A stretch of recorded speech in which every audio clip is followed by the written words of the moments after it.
Hey everybody, it's Shadowstar and Crystal here for another review of Supergirl. So it's for the girl who has everything, and this is the first of one of 3 episodes in the Arrowverse which follow a very similar pattern.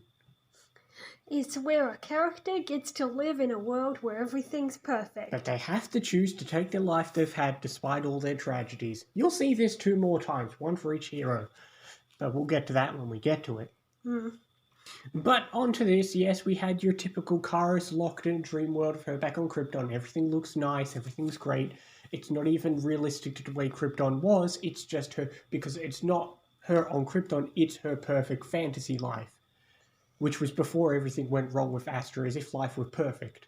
So you get that, you get this standard, what would happen if... Yeah, I know, but I know as the dream went on, she started losing memories, but when Astra showed up in the dream, it was still early enough that she had her memories. So why didn't she immediately question, hey, didn't Mum send you to Fort Rose when I was like 12? She was trying to. Then she started losing memories in that moment because she said she got sent to Earth and she forgot that.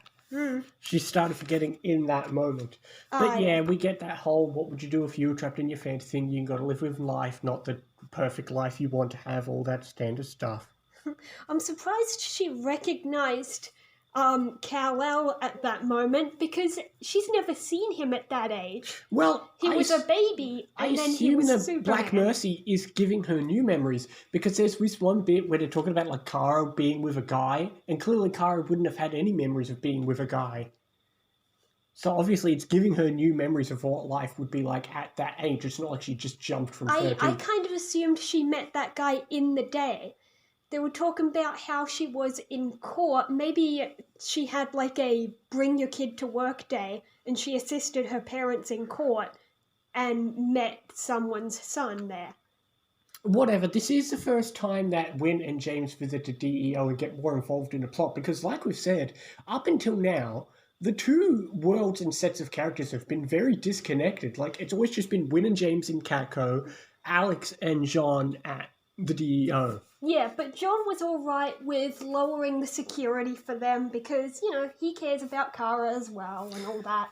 In fact, he cares so much that he tried to make sure she had a life to go back to. So we get the dumb plot of John Jones pretending to be Kara in front of Catco, which, honestly, Kara was already having a tough time with Cat. This is just going to make things a lot worse. I know, like...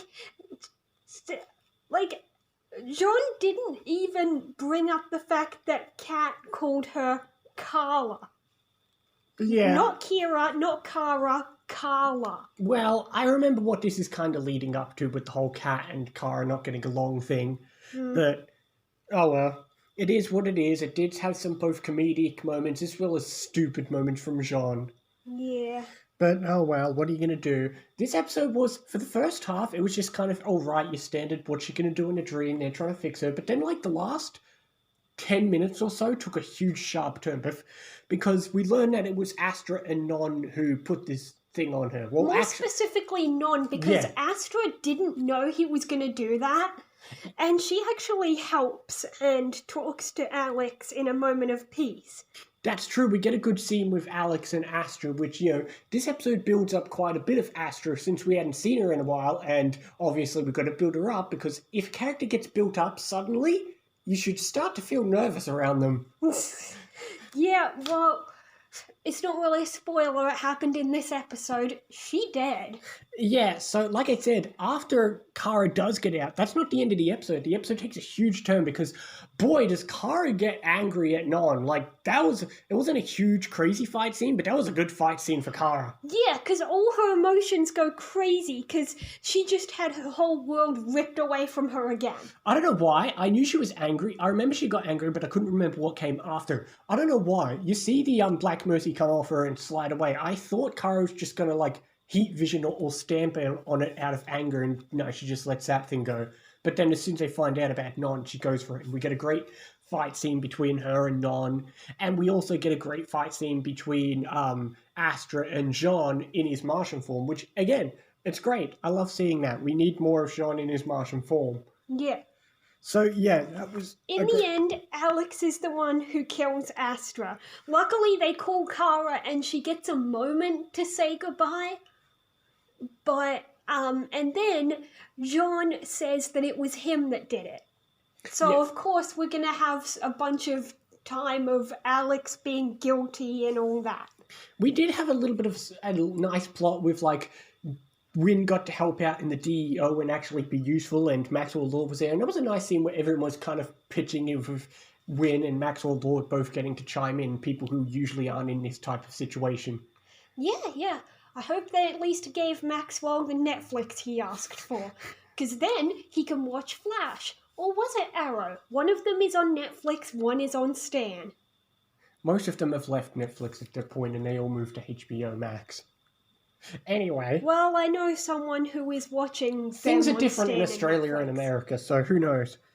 But like I said, this episode's interesting. The first half, it wasn't bad by any means, but it was just kind of your standard, Kara's in a dream world, she's going to get out, blah, blah, blah. You get some good moments with the side characters and some hilarious moments with Kat. But like I said, the last 10 or so moments when she wakes up took a huge spike. Yeah. This episode got way better near the end. And honestly, we don't get too much about their plan, but we know they're starting to plan something called Myriad, and we see, obviously, the show's starting to ramp up. We're more than halfway through the season, so it's about time. And Astra believes that it's too late, so she doesn't tell us much. But, yeah, we're starting to get we're more than halfway into the season. We're finally kind of getting some ideas that they're up to something, but we don't know what still. Yeah, whatever it is, they believe it'll save Earth. So. Yeah, well, all in all, I'm having a tough time with this. I'll go 7.5. I'll give it an 8 then. Again, we had some nice moments. It's your standard. I feels weird to think of this is chronologically the first time the Arrowverse pulls this plot. Yeah. I know, but oh well, it is the first time. Spoiler alert, Barry and Oliver are going to get their turn soon. But yeah, I'll give it a nice 8. There was some good moments. There wasn't too many bad moments. It was just, I did get a little bit bored when we were in the dream world. And the whole scene where Alex has to pull her out and they're arguing, I think it did drag on a tiny bit too long. Yeah. You were just waiting for them to say the trigger word Supergirl. Yeah. But other than that, it wasn't a bad episode. So, yeah, and it really ramped up near the end. What is the next episode called? Truth, Justice, and the American Way. Well, I mean, that's a common catchphrase associated with Superman. And why do these Superman... I know they live in America, but why do these superheroes have to associate with America? It's like, hello, you're here to save the whole planet, which is what you often do. Oh, well, get used to it. If you're anyone who is in America, you're sick of America's having to take the spotlight. If you are American, you don't think it's a big idea.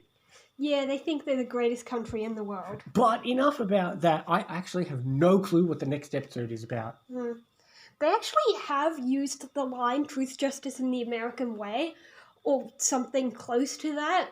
When we first locked up Maxwell, he says something to that effect with Kara and says, "You're different from your cousin, because this isn't very American way, locking me up." Well, plus, I think it was in the third episode when we had Reactron and he said, let Superman John said, let Superman handle that. And he's like, Superman stands for truth, justice, in the American way. Last I checked, Reactron is in America.